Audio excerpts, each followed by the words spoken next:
நமக்கு சொந்தங்களுக்கு வணக்கம். 2 நாளா எனக்கு டைட் ஷெட்யூல்ல இருந்தது. இன்னைக்கு காலையில எழுந்திருப்போன்னு நான் பார்த்த முதல் பதிவு என் மொபைல்ல தீபகண்ண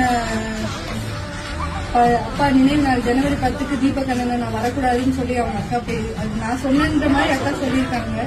அதை பார்த்தோன்னா ரொம்ப என்னடா இது வரைக்கும் என்னை பத்தி வந்த விமர்சனங்களுக்கு நான் பதில் கொடுக்கணும்னு நினைச்சதும் கிடையாது. அதை பத்தி நான் யோசிச்சது கூட கிடையாது. இன்னைக்கு நான் பார்த்து இதுக்கு நான் என்ன பண்ண போறேன் அப்படிங்கறத யோசிச்சு என்னோட வழியை நான் சொல்றேன்.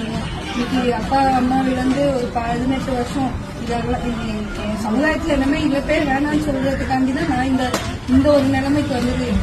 அரசியல் பண்ணதெல்லாம் தாண்டி என் சமுதாயத்துல இழப்பு போடுவோம்னா நான் அனுபவிச்சுட்டு இருக்க வழி இது. அப்பா அம்மா இல்லாம எப்படி இருக்கான்னு இதெல்லாம் தெரிஞ்சதுக்கு அப்புறம் நான் இழந்ததுன்னா முக்கியமானவங்க தீபகண்ணன். அவங்க